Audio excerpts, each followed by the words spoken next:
Hello and welcome to Unprofessional Engineering. My name is James. You got Luke. Luke, today we're going to solve another great mystery, which is what we usually do. We always do. We are. We're looking into Easter Island and, of course, the giant stone heads that reside there. So, interesting fact. This is not related to the Easter Bunny, the Easter egg, Saris, chocolate, peanut butter melt-away eggs. It's really only related to Easter in one way. And what is that way, Luke? The cat that landed there first, his name was Dutch navigator Jacob Rogven. That's a he good landed. name. I'm fairly certain that's how you say it too. I think so. You got to add that little growl to it. He landed there on an Easter Sunday in 1722, April 5th. Yeah. And so that seems like a terrible reason to name an island Easter Island. Like, what happens if he would have landed on Halloween? Halloween Island? If he would have landed on April Fool's Day Island? That's such a terrible... How do you say his name again? His name is Jacob Rogven. Would you rather it be Rogven Island? Okay, you're right. Easter Island's better. Easter Island it is. All right, so the giant stone heads found on Rogven Island. No. Easter Island. Easter Island are actually called moai. Moai. You nailed it. That's exactly how you say it. It reminds me of mogwai. Mogwai? Isn't that what Gizmo was called in Gremlins? Wasn't he a mogwai? He was a mogwai, yeah. A mogwai, yeah. So they're not mogwais, they're moais. The moais are these giant statues of these giant stone heads. And they have a, quote, minimalist style related to the forms throughout Polynesia. So a couple things here. Fun fact number one, they actually aren't just giant stone heads. Everybody thought they were giant stone heads until, I don't know, somebody decided to look underneath them. A lot of them also have giant stone bodies as well. So that's kind of interesting. Fun fact number two, I guess, is what is Polynesia? Do you know what Polynesia is, Luke? It's a region, right? It is. It's a sub-region of Oceania. No, Oceania. Oceania? I don't know. That sounds Irish. Everything I say does, right? It's made up of more than 1,000 islands scattered around the central and southern Pacific Ocean. So if you were going to look at a map, let's say, and you're thinking about all those islands that are scattered about the Pacific, it goes from like Hawaii to New Zealand, and that's about it. So Easter Island itself, so that's the whole region. Easter Island itself is basically if you like draw two lines and where they intersect. If you draw one line down from the edge of Arizona and take another one, thank you, from across the tip of New Zealand, where those two intersect, give or take, that's about where Easter Island is. And Easter Island currently is a Chilean territory. Yeah. And its native name is Rapepe. R-A-P-A. Rapa N-U-I. Rapa Nui. It's basically a huge volcanic island.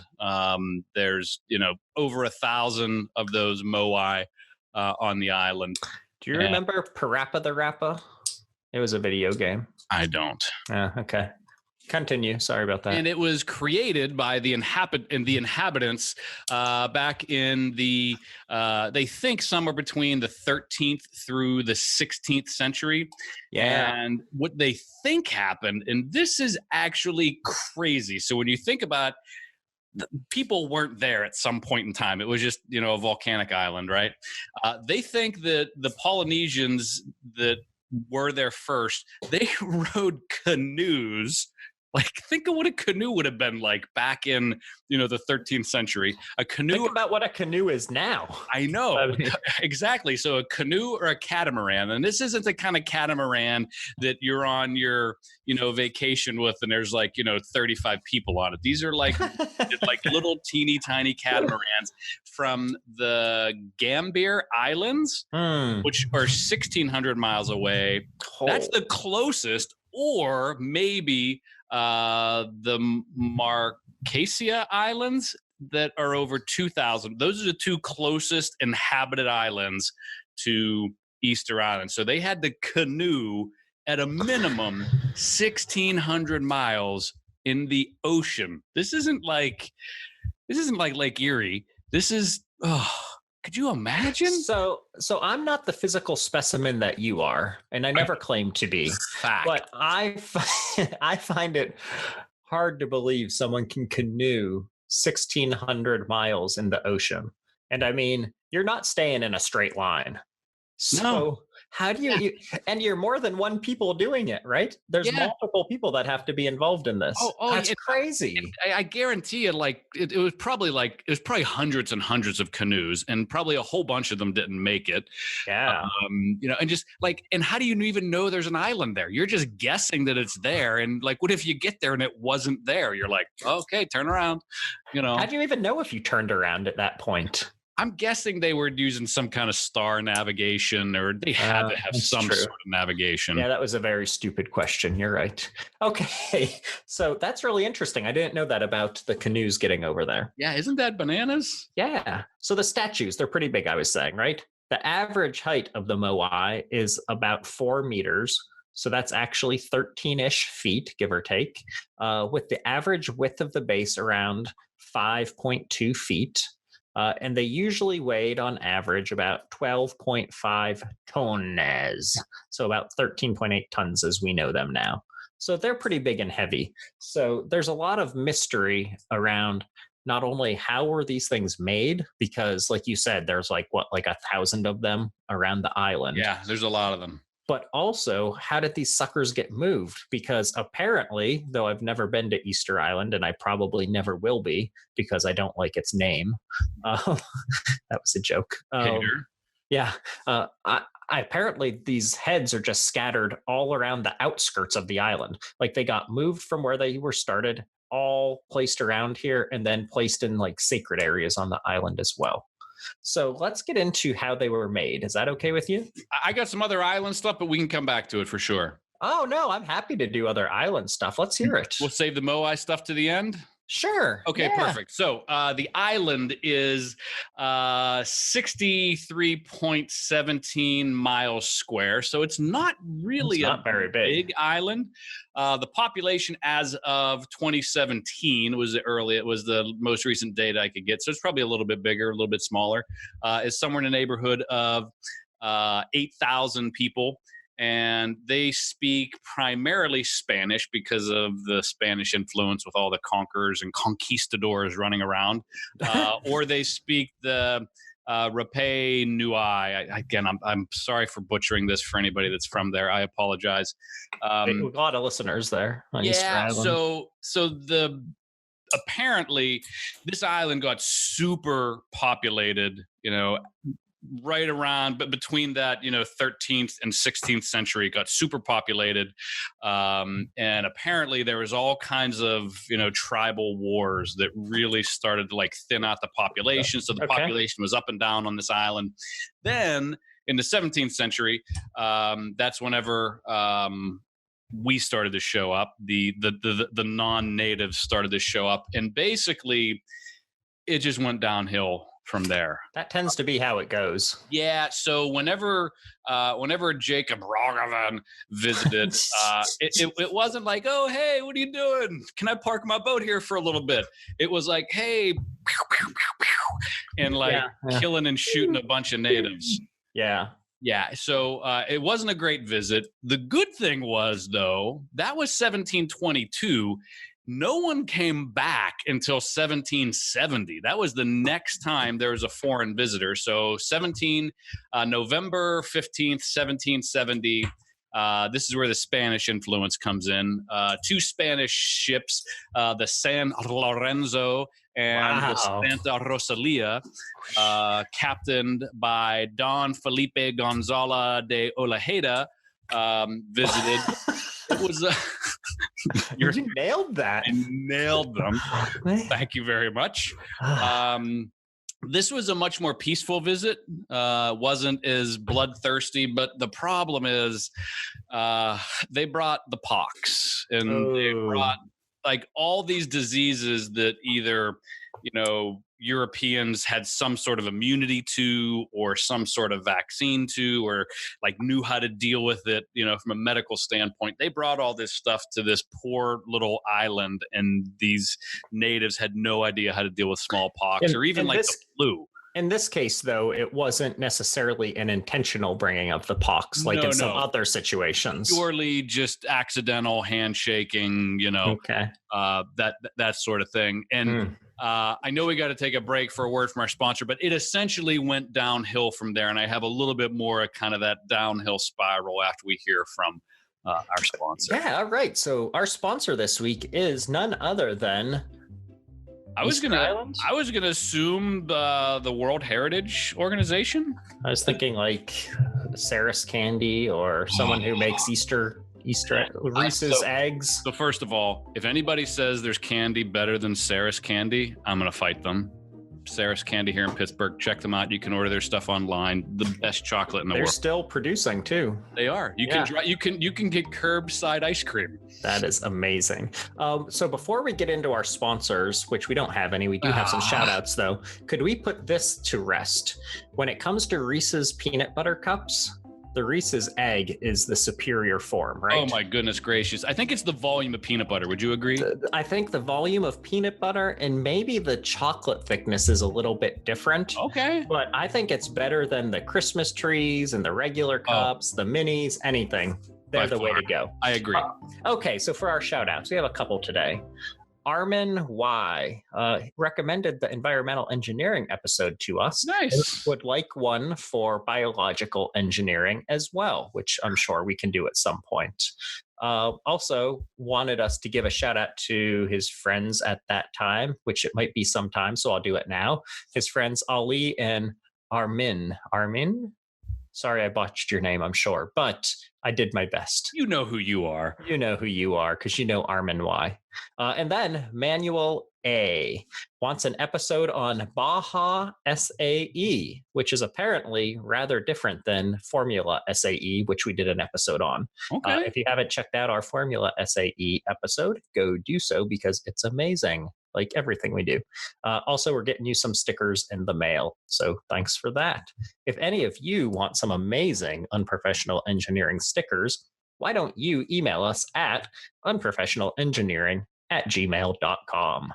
Make sure you subscribe, make sure you review, make sure you share, make sure that you yell at your Alexa device to play Unprofessional Engineering, and it'll just come out of the speakers and into your ear holes like magic.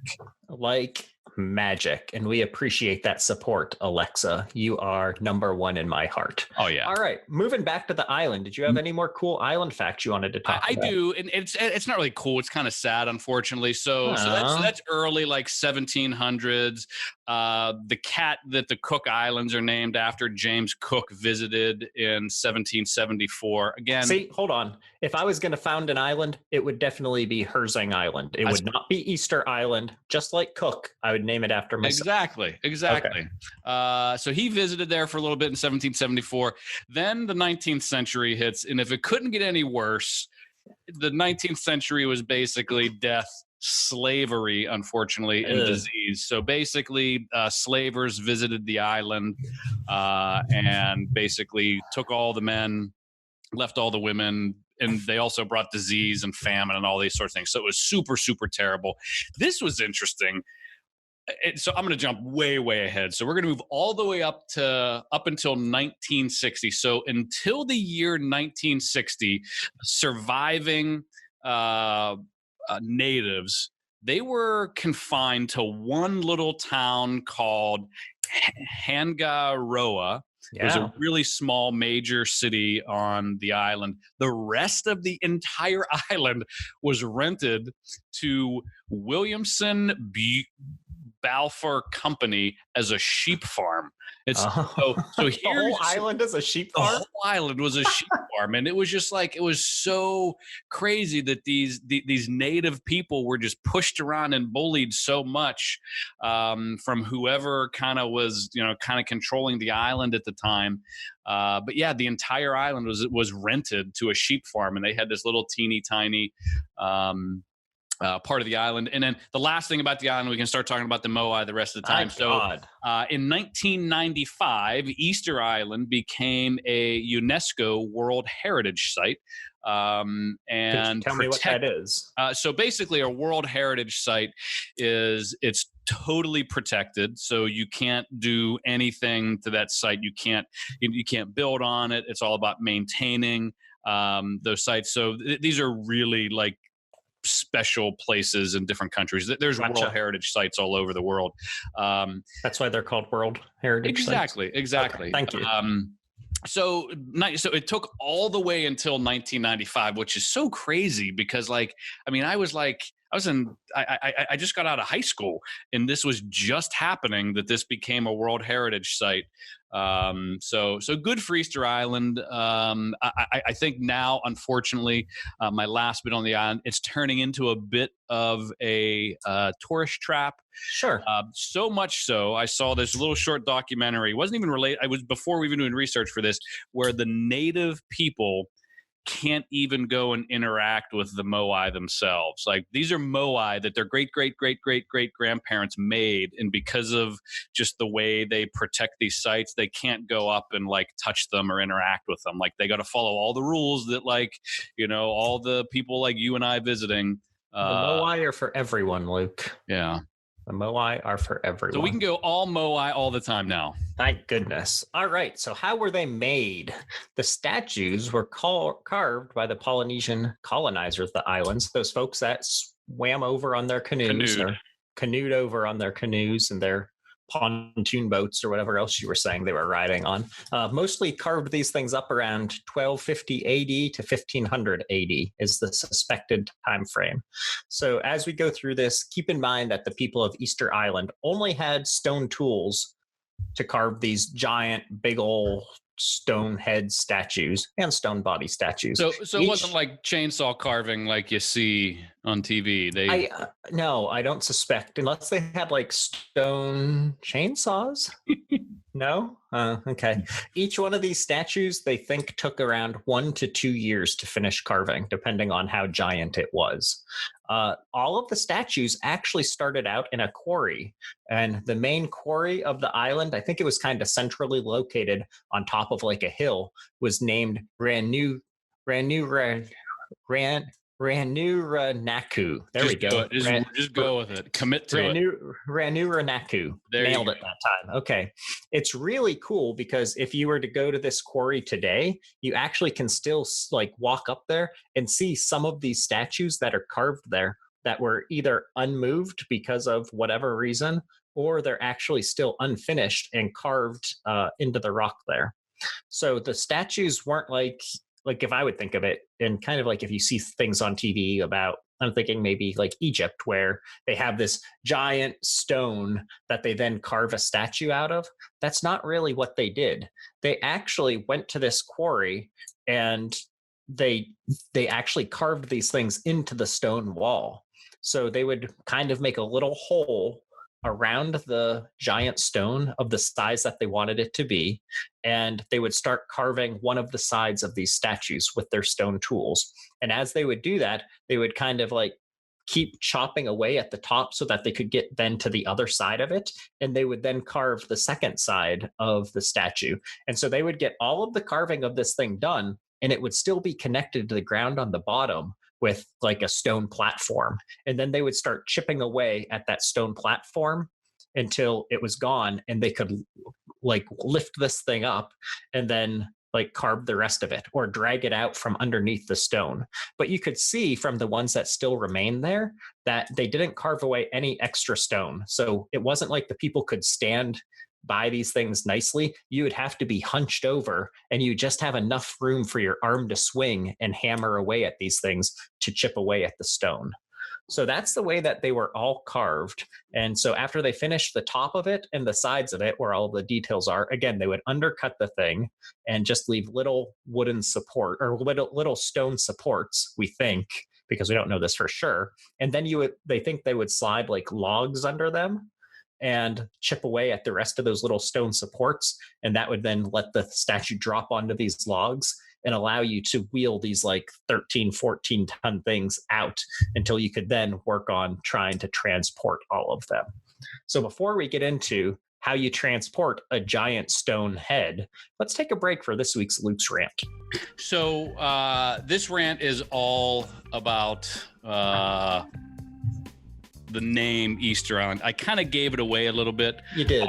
I did. So I unfortunately this isn't going to be much of a rant, but yeah, I kind of blew that one at the beginning there. Sorry. So again, you shouldn't have named the island Easter Island just because you landed there. You really should have either probably not used your name, maybe used the original native name, because it's very confusing that it's called Easter Island. It has nothing to do with like Easter the way I think of Easter, chocolate bunnies and eggs. So that's my rant. Sorry. I actually blew that rant way too early. I think it should have been called Ranku Ireland. No, too much. Too much. I think this might be your worst rant yet, Luke. I apologize. I was planning on saving it for the end, and I didn't. No worries. If you want to email us and tell us how bad that rant was, hit us up at unprofessionalengineering@gmail.com. Okay, so a little bit more about the statues before we get into how they move. All but, well, I guess they don't move, how they were moved. How about that?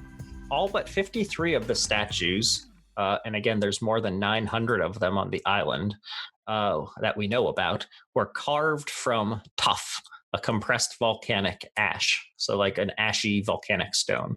There are also 13 moai carved of basalt. I think it's basalt. 22 of trachyte, and 17 from a very fragile red scoria. So basically all of these things are just different forms of volcanic rock because, it's a little island out there. It's, formed from a volcano. So this is what they had available to them. In one of the biggest ones, I don't know if you have any stats on the biggest one. No, go for it. But one of the biggest ones is 86 tons. That is not small. That's like 4 kilograms, right? At least, maybe 5. At least 4 or 5 kilograms. And this thing is and 10 meters tall. So like 7,000 feet tall. I mean, the conversions here are just kind of crazy. So yeah, so one of the biggest ones is 86 tons and over 10 meters tall, which is, I just, the thought of like just 10 meters tall. That's big. That's, yeah. Yeah, Michael Jordan couldn't even dunk on that. I actually saw a video of.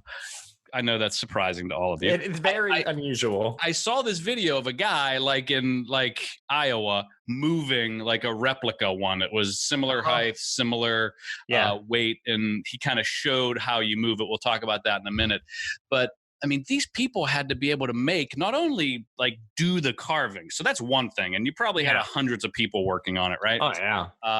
But not only did they have to do that, they had to then like get these, big, huge trees, knock all the branches off to make rollers. They had to make really great rope, out of whatever they could make rope out of, the palm husks or. Oh, fun fact about that, Luke. The ropes that they would have been using would have been made out of tree bark. Tree bark. Yeah. And hence the trees that were turned into rollers. Yeah. And the reason why this was so important to them, and they put all this energy and effort into this, is each one of these moai, they didn't just make them to make them. These were essentially headstones for burials. So each moai statue was built in honor of either a chieftain, another important person in the community, or a cherished family member that passed away. Not every single person got one. You kind of had to be like a bigwig, like you like and us. So you and I would not get moai. Oh, we wouldn't. No. We're nowhere near important enough. And these moai were typically placed, the ones that were placed appropriately and not, tipped over or fallen over. They were placed on a rectangular stone platform called an ahu, and these Who? were basically the tombs where the people were. So the people were bare. Like if you had a moai, you had a little tomb with an ahu, and the moai was placed on top of that. Luke, would you say that we are not important enough for a moai because our listeners don't leave us enough reviews and we're not famous enough? Or money or gifts. Yeah, all those things. Okay, just wanted to clear that up. Just wanted to clear that up. Fun fact for you before we get into how these things move. In 1979, Sergio Rapu Heoa and a team of archaeologists discovered that the hemispherical or deep elliptical eye sockets in these statues were actually designed to hold coral eyes with either black obsidian or red scoria pupils.